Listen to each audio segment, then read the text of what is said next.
tún lè bàbá náà tún dọ́kàrà àmọ̀ kan wò l'Ógbómọ̀ṣọ́ ọlọ́run bá kẹ́sẹ́ Yusuf Ṣàpó radiyallahu ta'ala anhu. níjà náà ọkọ ẹnìkan kú nígbà tó kọ obìnrin tá à ń sọ yìí kú wọ́n wá rí pé obìnrin yìí sunkún ọ̀rọ̀ yìí kò sí ohun tí wọ́n ń pè ń kàrámọ̀ ohun tó bá tako làákàyè náà ni wọ́n ń pè ń kàrámọ̀ oníkálùkù ní ìwọ̀n àwọn bí ṣe máa digest ẹ̀ ọmọ lè bá bàbá yìí ọmọ ẹ̀ obìnrin yìí wọ́n sunkún gan pé ọkọ òun ti kú nǹkan kan bàbá yẹn wá notice pé nǹkan kan ní nǹkan lára kì í ṣe kú ọkọ ẹ̀ nǹkan ní nǹkan lára ọba ni kí ni àsọsílẹ̀ ẹ̀wọ̀ àti ọkọ ẹ̀ kí ni ohun tó wà láàrin ìwà àti ọkọ ẹ̀ ó ní ohun tó ń dùn òun ni pé ọkọ òun sọ pé òun kóun pọ̀ mọ́lẹ̀ sáyé àmọ́ ọkọ òun ò bímọ tó fi kú. ṣé Yusuf Ṣàpó ni tọ́ táwọn ènìyàn náà bá dẹ̀ nǹkan wò lára rẹ ṣó ní tí ò ní takò ṣó dẹ̀ ní bẹ̀rù ọlọ́run ní bẹ̀rù ṣebí wọn àti ìwé ọkọ rẹ ó ní wọn àti ìwẹ̀ ṣebí wọn àti ìwẹ̀ ó ní wọn àti ìwẹ̀ ṣebí wọn àti ìwẹ̀ ó ní wọn àti ìwẹ̀ ó ní ó dáa náà yá lè ṣàlùwàlá ó dẹ̀ ṣàlùwàlá bàbá ṣe Yusuf Ṣàpó radiyallahu ta'ala bàbá náà ka kútúbà sí àdákàrí bàbá ẹni tó ti kú fa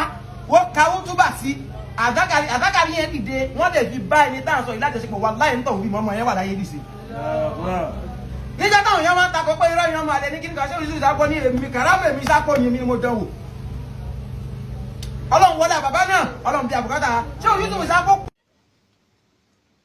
alhamdulillah adúpẹ́ fún Allah subhanahu wa ta'ala àtọ̀rọ̀ ìkẹ́ àti gẹ̀fẹ́ nàbọ̀ Muhammad sallallahu alaihi wasallam ìkẹ́ Allahu azza wa jal àtọ̀rọ̀ àríjẹta rẹ̀ kó má bá wọn ará rẹ̀ kó sì má bá wọn sàhábà rẹ̀ ẹ̀mà yàwá nínú Islam lórí sunnah nàbọ̀ Muhammad sallallahu alaihi wasallam akírawa ìpẹ́ assalamu alaikum wa rahmatullahi wa barakatuh. Gẹ́gẹ́ bá ti máa sọ fúnra wa ìgbẹ́nu dáadáa tẹ́lẹ̀ ṣe fún barakallahu fikum òun nígbà wọn olówó bí èyí tá ń sọ yìí láti fi ṣàlàyé sí Allah bá ẹ̀dá ẹ̀mọ́ ṣàmà bá wa tánká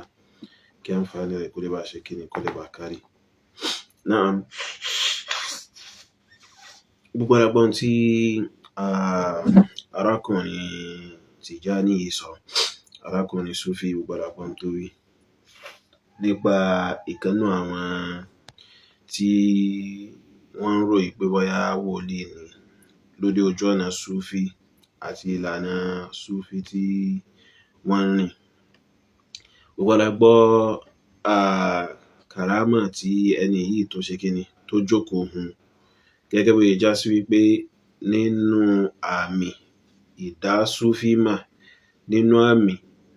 tá a fi ń dá àwọn Sufi mà tá a sì fi ń dá àwọn ẹgbẹ́ Sufi yẹn mà òun náà ni ìmọ̀ ohun kàrámà ẹ gbọ́ mi dáadáa. So kàrámà ń bẹ oye so mùsùlùmí ò gbọ́dọ̀ tako in tí ń jẹ́ kàrámà àmọ́ kàrámà ó gbọ́dọ̀ gbọ́yé lórí kìtàbà àti súnnà ni oye báyìí so ó gbọ́dọ̀ ṣe kíni ó gbọ́dọ̀ gbọ́yé lórí kìtàbà àti súnnà àti bí àwọn ẹni ìṣíwájú ṣe kíni bọ́n ṣe gbọ́yé so kìí ṣe irú kàrámà táwọn Sufi máa ń ṣe kíni tí wọ́n máa ń gbé káàkiri yìí o kìí ṣe bí àwọn Sufi kan ṣe máa bọ́n ṣe sọ kàrámà di pé òun gangan lójú ẹ̀sìn so torí lọ́dọ̀ Sufi tó bá ti ní kàrámà ó tí lẹ́sìn báwọn so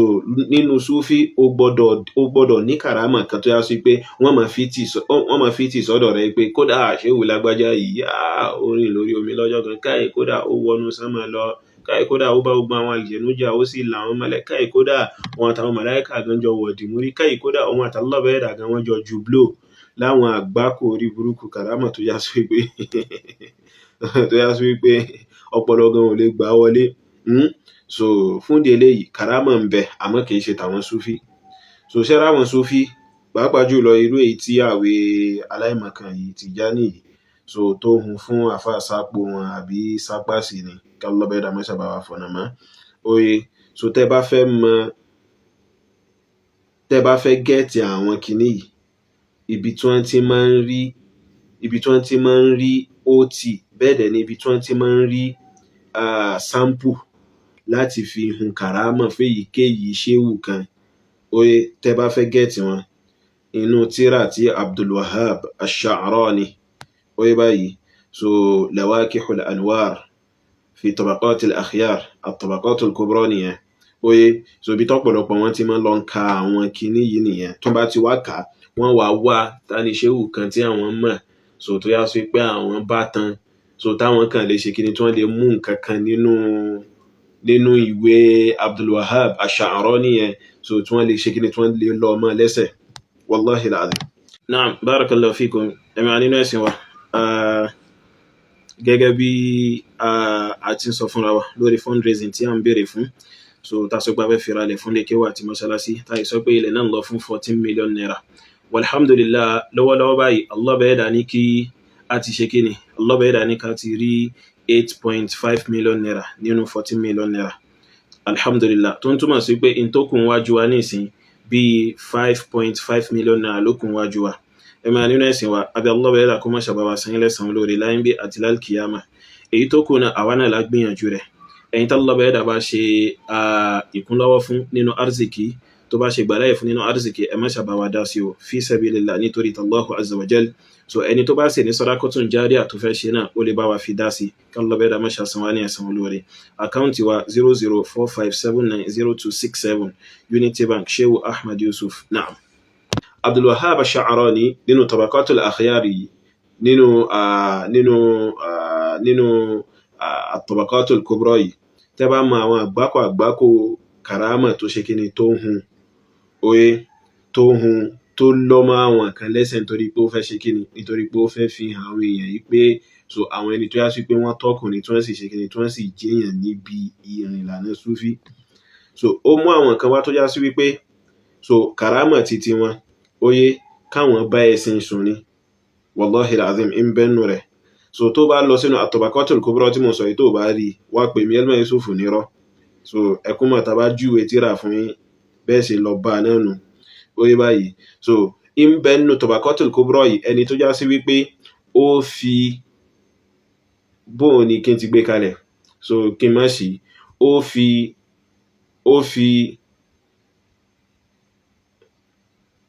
ó fi ìpàpè mára ìjọba tó lẹ́tọ̀ọ́ sí ìjọsìn ó fi tì sí lọ́dọ̀.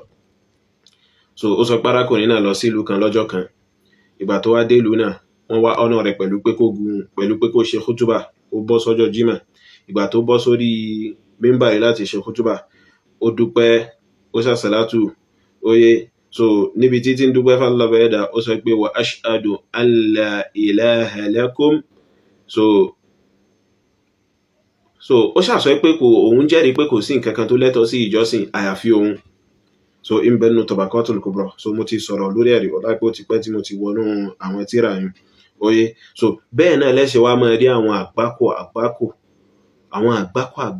karama tó yá sí pé wọ́n ṣe kí ni wọ́n máa ń lọ mọ́ àwọn ẹni tí wọ́n bá pè ní ṣéhù láti fẹ́ tà wọ́n fáwọn èèyàn yìí pé àwọn wòlíì rèé. Walaysu awliya, wọ́n sì ṣe wòlíì. So fún eléyìí, èyí tẹ́lẹ̀ náà sọ yìí àgbákò rọ burúkú ni, n tó jìnnà sí òótọ́ gidigidi gan ni. Àbí Allah bá ẹ̀dá kó má ṣàbá wa fọ̀nà mọ́, kó sì bá wa tọ́ ẹ sọ́nà. So tí wọ́n bèzì wọ́n fọ́ ẹmọ̀ báwọn kèfèrí báwọn náà sọ̀rọ̀ ṣe mọ́ fọ́kọ̀sì lórí pé so kí ni miracle tó ṣe kíní kan tó tún sọ miracle dẹ̀ sí yun, bẹ́ẹ̀ náà làwọn Sufi náà rí. Tó bá ti ní karama ó tí tó ní mùsùlùmí lọ́dọ̀ wọn bá. So ìṣìnà sí ni. So karama kọ́ là fi ń mata ní mùsùlùmí òdodo. Nítorí karama tó yá sí pé ń máa ń gún ní wá ni, tó yá sí pé ń tọ̀ ń gan lè má mọ̀ yí pé